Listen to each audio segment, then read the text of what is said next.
Yo, what's going on YouTube? It is GeneralTarheel, your coach at Charlotte Charizards, bringing you the APA Season 3 Week 4 team build versus Coach Nate and the York Noibats. Now, coming into Week 4, we did pick up that nice win last week against Leo and the Durham Druddigons, or 6-foot hacks, so make sure to check that out if you haven't. Now for this team build, Nate and the New York Noibats, going to be an interesting one. Nate's a really cool dude. If you haven't seen him, make sure to check him out below, as well as with all the other coaches. He did do leagues such as the P4G and stuff like that, so you've probably seen him before you've seen me. Otherwise, you might just not be as open to the community, and you really should be. So, when we're looking at the team build, I'm just going to pull up my building doc because the image for the matchup wasn't cooperating with me, so we're just going to do it like this. For Nate's roster, it does consist of Mega Altaria, Infernape, Suicune, Heliolisk, Uxie, Gligar, Superior, Garbodor, Honchkrow, Ambipom, and Escavalier. His two Z users being Infernape and Heliolisk. Now with his team, he's got pretty solid speed, not exceeding 115, but you know, 113, 109, 108. Those are all pretty decent. He doesn't have a base 100 though, which is really odd. He does pretty decent stealth rocks. Infernape technically, Uxie and Gligar are great stealth rockers. He does have dual spikes and Garbodor, which is always really nice. Mega Altaria is such a scary Mega and a really great Mon. His defog is a little bit lacking in my opinion. Basically his best defogger is just Gligar. I wouldn't really suggest it on Serp, Honchkrow, or Mega Alt. Maybe a really bulky support Mega Alt, but not really on Serp or Honch. He has a few like kind of wall breakers, like if he would bring like a fake out last resort Ambipom, of course Contrary Superior, maybe a setup Z move. Infernape is really scary. Specs Heliolisk, D-Dance Mega Altaria is definitely an amazing cleanup sweeper. I used it in a season of SDL that I did not put up because it was cut off pretty briefly, but at one point I was like 11-0 with Mega Altaria. It's an amazing Mega, I absolutely love it. And then Escavalier Choice Band, that's just break stuff, as well as Honchkrow. Honchkrow is amazing offense too. So when I'm looking at the matchup, a few things break my team. That is a fact for sure. So I need to counter it as best as I can, but at the same time, it's like, I can't really help it. Honchkrow destroys my team. Heliolisk has a good matchup to where AV Electros is basically my only counter. Superior can put in a decent amount of work, I would say. Infernape is always scary because it's definitely going to be SD Thunder Punch or SD Earthquake with Electric or Ground Z in my opinion. He could opt Choice Scarf as well, but one of those seems like a pretty viable option. But it might be Scarf just because he doesn't need a direct counter to Mega Charizard X at +1 speed. Uxie is going to be a pretty good Pokemon versus me, I would probably say. And Suicune's always something to deal with. It's definitely going to be there. I'm expecting a Roar set, of course, from Mega Charizard X. Stuff like that. So he's got a very solid team. The team build is going to be a little interesting. We head back over here. We will go to the team build. And you'll see the 6 that I brought. First off, I wanted to kick it off with Greninja, who has been doing amazing so far this season. Since I did notice that he has weak defoggers, I definitely wanted to capitalize on that this week. So I will be bringing hazards, 3 forms of hazards: spikes on my Greninja, toxic spikes on my Toxapex, and stealth rocks on my Lando T. Now for Greninja right here, we have a pretty offensive set with a little HP with Tanga Berry, Spikes, Ice Beam, Scald, and Taunt. Now I really wasn't sure what item I wanted to put on this Greninja. The reasoning behind Tanga Berry is that Infernape will never, and I mean never, click close combat versus this team. If you just look at it, it has Toxapex, it is Lando. Alakazam technically isn't a counter, but still. And it has Togekiss. No Infernape is clicking close combat versus team. I mean, if he's not Scarf, then that's a little bit more of a problem, because then he might not have U-turn, but still. And if he's not Scarf, it's not a problem. So that's basically how it goes. But Scald and Ice Beam just helps me versus like his entire team. Taunt makes sure even though Gligar would never stay in versus me, I can make sure it can't devog versus me. More so Taunt is to possibly stop Mega Altaria from sweeping. If Ice Beam's not capable of killing it, like if he's a Spidef bulky Mega Altaria, then I want to be able to taunt it to make sure it can't get a D-Dance up versus me, and then I can get damage off the Greninja next turn or something like that. Taunt is also a direct counter to Suicune, because Suicune does have access to extra sensory in order to hit my Toxapex. So Haze Toxapex, even though it is pretty solid, I would still like another counter to Suicune. So Taunt makes sure that he is not allowed to just Calm Mind up and such, like right in front of me multiple times. Even though Gran's not really doing much to Suicune in the first place, but hopefully Suicune should be toxic by Toxapex's Toxic Spikes, hoping that they shouldn't be removed this game. Greninja really just, like I mentioned, its speed tiering is really nice here. It outspeeds everything on his team except for possible Scarfers, of course. Gets a lot of damage off for plenty of his team. It would have been nicer to run it a little bit offensive, but at the same time, getting Spike support with Taunt I felt like was going to be very useful for Gren in this game. And I still felt like I had plenty of offense in the back. So I was moving on. I did want to get my Toxic Spikes, so that's why we brought Hama again right here. We are holding the Shuckleberry with Toxic Spikes, Recover, Haze, and Venoshock. No Scald this week. I didn't really feel like it was necessary, and I was afraid of a few things setting up substitutes on me, such as the Superior and the Mega Altaria, because Mega Altaria could easily be bulky with like sub, and even if it's not even sub, it could just be a roost, and then it's not really helping me out too much there.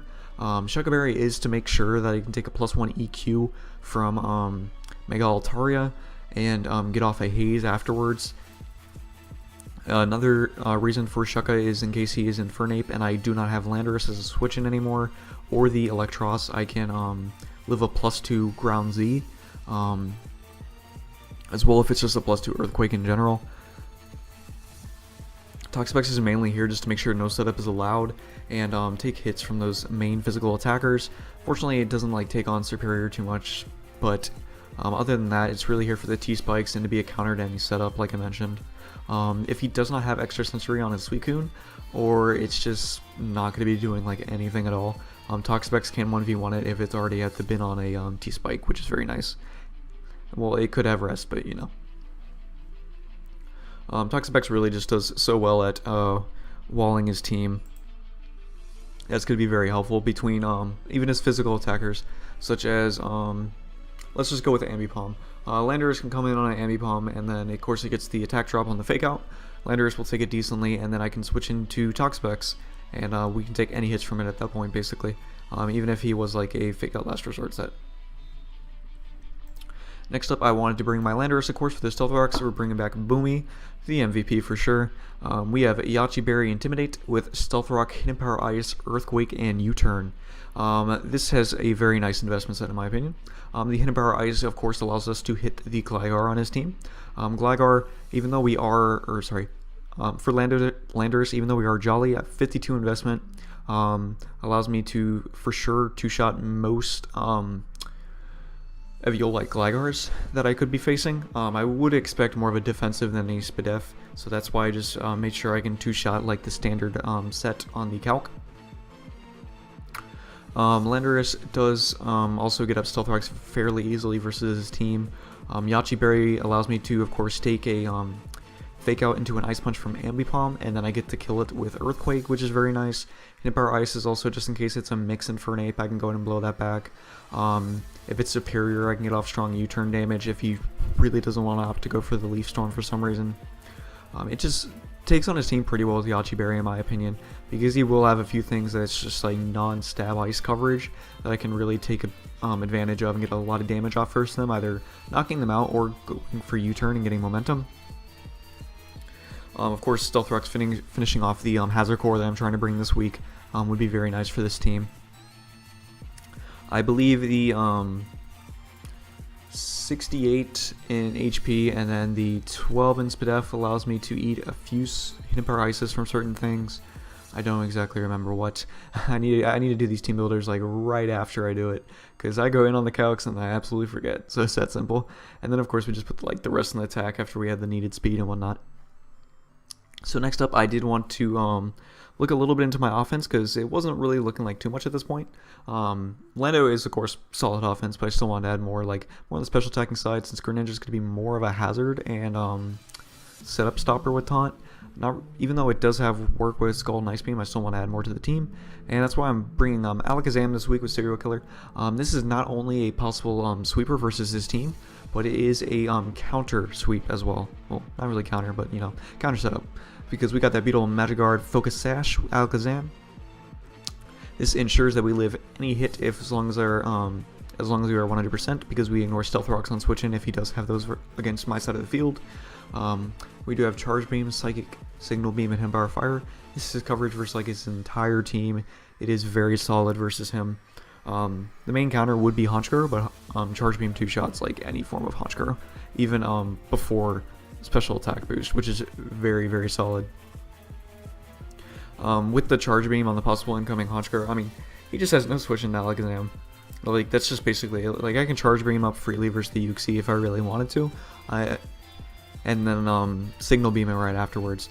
And then I just Charge Beam up versus Suicune if he is a Calm Mind variant, because then I can deal with that easily. Unfortunately, I did decide Psychic over Psyshock, but that doesn't really matter because I felt like Psychic was still better overall versus his team. And lastly, Hidden Power Fire just allows me to hit that Escavalier, which could be a decent problem for this team. So I definitely wanted to have something that had at least some form of fire coverage for it. I was really hoping Alakazam could do something this week, because in the previous weeks I'm like, wow, Alakazam has an absolute terrible matchup, but hopefully it'll be better. And I'm definitely seeing it getting a few kills this game, hopefully. And next up versus his team, I really didn't see a counter to this Mon. Scarf Togekiss, he just has no way of dealing with it that well. We have, of course, the Serene Grace ability with the Choice Scarf, Air Slash, Flamethrower, Dazzling Gleam, Trick. Now Trick is just in case I need another counter to Suicune, because, I mean, Calm Mind Suicune is always a threat versus just about every team. And as you see, most of my counters to Suicune on here are special attacking, so it's not going to be too helpful. So if I can Trick that, that'd be a lot more helpful. But otherwise, Trick Choice Scarf does allow me to mostly outspeed Altaria at +1. I really doubt he'd be a max speed Mega Ult this game. I see more of a bulky ult coming, but if he is max speed, then it's a speed tie at +1. So we can help for that. Of course, we get the outspeeds on all his frill outspeeds, like an Infernape and the Ambipom. And then, of course, Flamethrower not only allows us to hit the Escavalier, but it also allows us to hit the Helios with a little bit more damage, because if Helios does come, it is most likely Dry Skin, which means our Flamethrower will be doing 1.25 times the damage of the normal amount, which is pretty helpful. Wish it was kind of like slight super effective hit, but we may do. He just really can't deal with it, because he just can't deal with it. Like, his Steel type is his Cavalier, which doesn't really come in on Togekiss that well, and then he doesn't really have a solid answer to it. I mean, if Infernape does want to be a Scarf and like try and outspeed and mess with me, that's perfectly fine, because Togekiss can't eat one Stone Edge for sure if he's Scarf, and I have switch-ins to Infernape anyways and Toxapex and whatnot. So he just really doesn't have a good counter to this thing. He can spam Air Slash versus team, and it's just a problem. Sure, Helios can threaten me out, but as you can see, my last Pokemon can definitely deal with that. And we'll just go right into that last Pokemon, as is the Assault Vest Electros. I just love Assault Vest Electros. It's just so reliable. It's very helpful for a lot of battles, because entering my team is pretty electric weak, which gets a little annoying at times, because I am facing a decent electric type almost every week. But Electros just makes it work, you know? We have Hidden Power Ice, of course, to get the 2-shot on the Gligar. That's what we get with the 36 special attack investment. We do have Acid Spray, which is very nice. Acid Spray just, of course, allows us to lower the SPDEF of the possible, like, Calm Mind Suicune and stuff like that, and get off a lot of damage versus it. Flamethrower, of course, allows us to hit that Escavalier if we do have to face that. And lastly, Volt Switch for momentum, of course. It's just gonna be very nice. Like, even if he, like I mentioned, if he does go into Gligar on the possible Volt Switch, that's perfectly fine. I just Hidden Power Ice it, and then we 2-shot it right afterwards. I was considering knockoff, but it felt like Hidden Power Ice was just as good. Acid Spray also helps me for any bulky Mega Altaria that I might have to deal with. Even though, of course, at the point I might get Electros in versus it might already have some setups, so that could be a little annoying. But if anything, I can put it in range with the Acid Spray to make sure that Alakazam can knock it out if I do still have my Focus Sash intact, which is really nice. The SPDEF investment just allows me to not get 3-hit KO'd by Specs Hyper Voice from Helios, I believe. I believe that will do it. And I have the 20 in speed just in case he does try to just go speed creepy bulky Electros or whatnot with his Cavalier and stuff like that. So that will be it for the team this week. Make sure to let me know what you think of the matchup. I will pull it up one more time just so you can take a look at that. I'm pretty sure we have a pretty solid team going into this. Nate is already 0-3, so unfortunately for him, we're probably going to have to make it 0-4 for him so we can make it a nice 4-0 for us. But he's a great dude, and it'll be definitely a great battle, so make sure to look forward to that tomorrow. Make sure to check out the P4G Next Generation battle that I put up yesterday if you haven't already. And that'll be it from me this week. Make sure to sub, like, share, deuces.